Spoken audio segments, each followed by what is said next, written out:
Hello everyone, welcome to the Psychology of Dating podcast. You are listening to me, Nadine Newkirk. I am both a clinical psychologist and a dating coach.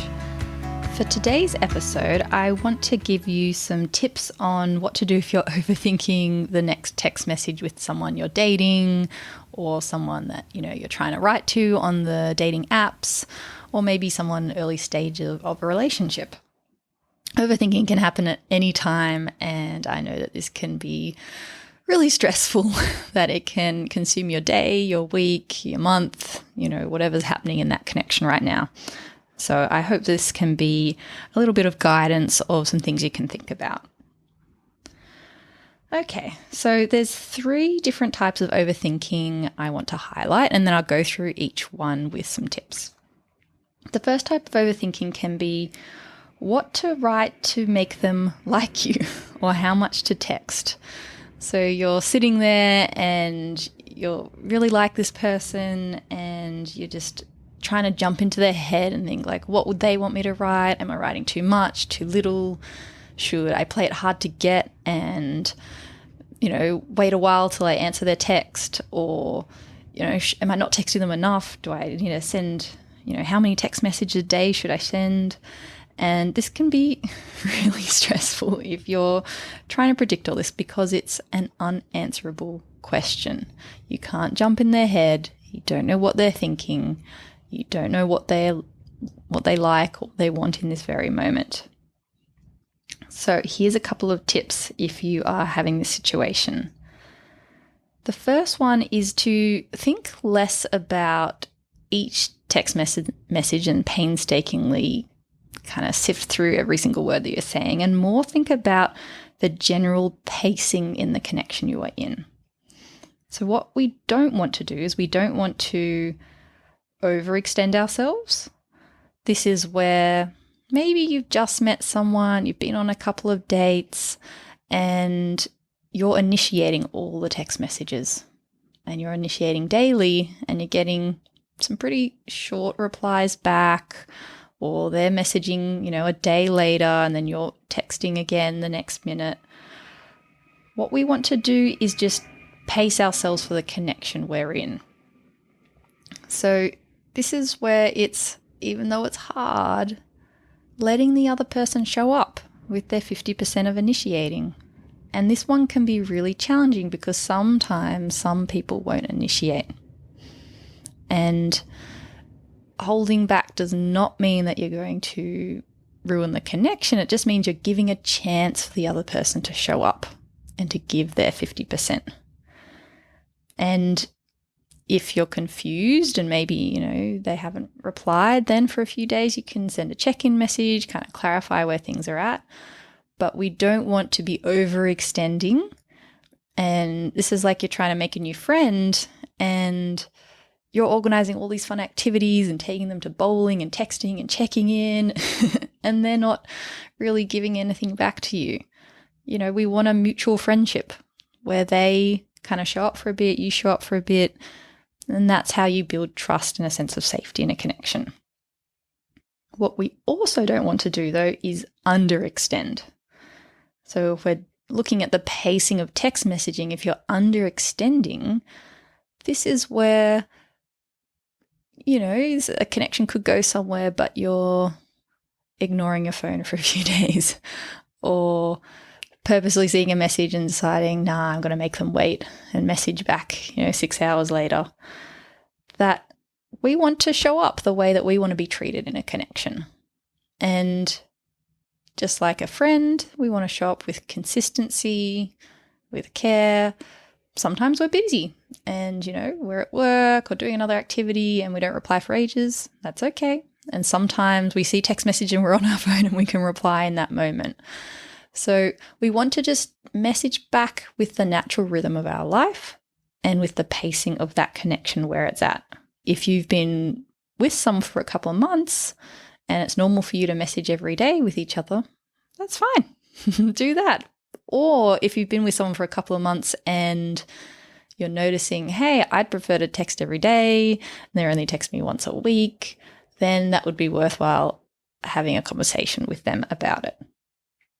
Because there is just different needs for people with contact and communication when you're not seeing someone, when you're not physically with them. Just like sleep. Some people, I need 9 hours sleep. That's where I feel most rested. And some other people thrive off 6. And it's not that something's wrong with either person. They're just different. They have different needs and different capacities. And some people will find it really uncomfortable to text a lot between seeing someone. Some people will really want, a phone call or lots of text messages throughout the day. So it's finding out, what your most comfortable is. And then, with some people you might be a bit flexible. Maybe you don't like texting all the time and you prefer just talk in person, but for your partner that it'll make them feel a lot more comfortable if you, just send a how's your day message and you're willing to do that, even though you wouldn't normally. So it's also about looking at what are your specific needs in dating and what kind of flexibility can you bring without it coming at such a cost where you feel so resentful or without kind of ignoring your needs or the other person's. Okay. What's the next type of overthinking that can happen if you're texting someone you're dating? The next area I want to talk about is when you're overthinking text messages when it's fueled by anxiety. And this could look like not being able to think about much else, difficulty sleeping, you can't concentrate on another task, that your mind is kind of drawing you back and back again to the text message when you hear a ding and it's not that person, your whole stomach drops, your heart is racing, your mind is racing. All these are symptoms of anxiety. And if we think about characteristics of anxiety, it's based on the mind perceiving some threat. And this could be threat of, the person not liking you, not wanting to go on another date. It can be threat of feeling like I'm not good enough and my worth is tied to this person liking me. And when we have this fear of threat, we also can have a fear of loss of control. And with anxiety, we can then do anything. Our brain comes up with certain types of checking behaviors, which is behaviors where we try and control a situation that is actually not controllable. So I can constantly check my phone for a text message when I can't control when that person texts me back. And this just fuels more anxiety. The more I'm hyper-focusing on my phone and when it dings and can't stop thinking about it, then the stakes get even higher, my anxiety gets even stronger, and the stress kind of continues and continues. So what are some things we can do when we're noticing this dating anxiety coming up in relation to texts? One strategy is radical acceptance, and I've done a whole other podcast episode just on this skill if you want to review that. So when we're using radical acceptance, it's acknowledging reality as it is, not as we wish it to be, not as we hope it to be in the future, but as it is right now. And it doesn't mean we have to like it. It doesn't mean we don't wish it was different, but it's just acknowledging, okay, this is where I'm at. And we can practice some radical acceptance statements. So for example, if I'm waiting for a text from someone, I had a really good first date and I really want to see them and I texted them, hey, do you want to have a second date? And they haven't replied yet. Maybe it's been a day and I'm starting to be like, oh, this isn't a good sign. I could say a radical acceptance statement like, they haven't replied and it sucks. See? Compared to my brain kind of going into overdrive and saying, oh, maybe they're busy, maybe, they haven't checked their phone. Oh my God, this means they hate me. This means I'm never going to find someone. I can turn to these extreme kind of thoughts. But if I just accept they haven't replied and it sucks. So I'm not ignoring my emotions. I'm actually validating them and just stating things as they are. I can also remind myself that I can't control the other person, that I can't control how they show up in dating. I can't control when they reply. I can't control if they like me or want another date or not. That is out of my hands. I can show up in dating how I want to be based on my values, based on being the best partner that I want to be in a connection, but I can't control their side. Another skill I can do if I'm feeling anxious and I'm overthinking texting with someone is to do opposite action skill. And again, I have a whole nother podcast episode on this. Opposite action is a skill from dialectical behavior therapy, DBT. And it's when you identify what emotion you're feeling. So if you're like, okay, I'm feeling anxious, then you identify the urge that you're feeling. When I'm feeling anxious, I have an urge to constantly check my phone, to not fully engage in tasks that I'm doing, whatever that anxiety is trying to kind of draw you towards or pull you away from. And then we want to ask ourselves, is it helpful for me to act on this urge or not? And if we think about constantly checking my phone, is that fueling more anxiety or reducing my anxiety? If it's fueling it, then I might not want to act on that urge. And then I might want to throw myself into another activity, doing the opposite of what that urge is. So even though I feel like checking my phone, I pull myself towards another task. Maybe I like playing music. So I'm purposely throw myself into that and all the way. I try a new song. I don't just do it for a minute or so. I really say, okay, for the next 45 minutes, I'm not checking my phone. I'm doing this task. I'm putting the music up really loud. I'm turning off distractions. I'm throwing myself into that opposite action. Okay, third and final area of types of overthinking when you're texting and dating. And this can be when the overthinking is fueled by avoidance, and specifically when you're avoiding confrontation. So maybe you're overthinking a lot because your gut's telling you there's something I'm not happy with in this connection.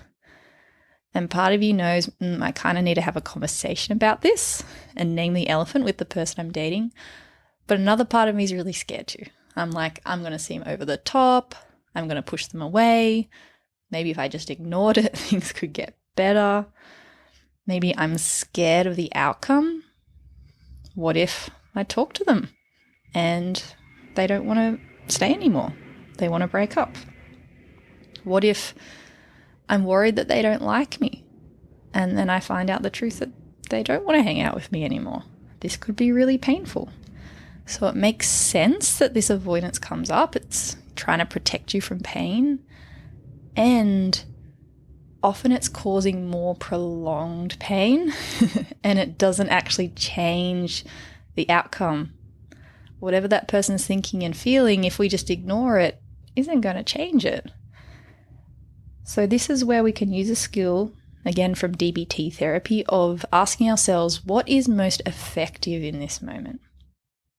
And effectiveness is where we drop any thoughts about what's right, wrong, good, bad, fair, not fair, and we just say what is most helpful for me to get towards my long-term goals and based on my values. And if maybe I want a committed long-term partner and I've been dating someone who's kind of been a bit flaky lately, then I might need to have a conversation and check in kind of where they're at, ask them what's going on. It's really fun when we're together, but you don't seem to text, message or reply much in between, checking in what's going on there. And so asking this, although it might end a connection, will mean that I'm not staying in an unhealthy connection or something that doesn't have potential, or it could help resolve the dilemma and then I could be moving closer towards being in a healthy connection. So ask myself, what is most effective in this situation? Okay, everyone, I hope that those few tips might give you a little bit of guidance. If you're overthinking text messaging and dating, know that you are not alone. This is very, very common. It's really tricky when you're with strangers and you're lots of different types of emotions and thoughts and feelings on both sides, so it makes sense that this happens. Before you go, I'd like to make an exciting announcement that my next dating coaching group program is due to start on the 9th of July. This will be a weekly group program for 12 weeks, 1 hour online. It will be Australian time, 8:30 a.m. on Wednesday mornings. And I've purposely also made it so it's compatible with US time zones.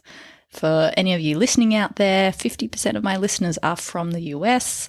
I have clients that I see through psychology or coaching from the US who are working on relationships and dating. And I've made this program so it's compatible with the time zone over there. It would be a Tuesday evening. So Wednesday morning if you're in Australia and Tuesday evening if you're in the US. 12 weekly group sessions with 3 individual sessions to tailor it specifically to your goals, what you're struggling with. This dating coaching program is for whatever stage of dating you're in. So I've had people who are feeling anxious to jump on the apps, don't know what to write, don't know how to put a profile up. You're not alone. So starting from the very beginning, I've also had people who've been dating for a very long time or going on lots of dates, but they're feeling stuck in some way. So whichever stage you're at, this program is compatible for you. The skills are psychology-based tools from dialectical behavior therapy, from cognitive behavior therapy that I use in my psychology practice, and I've tailored it to the coaching program. And the overall aim of this program is to give you a toolbox of skills that you can take into any dating situation. So not just one particular person you're dating now, but something that you could use in 3 months, a year's time, and that you've got this starter toolbox with you. So if you want to know any more information or costs, you can look on the episode show notes or visit nadinnewkirk.com. Wishing you all a lovely day or night wherever you are, and I'll speak with you next time.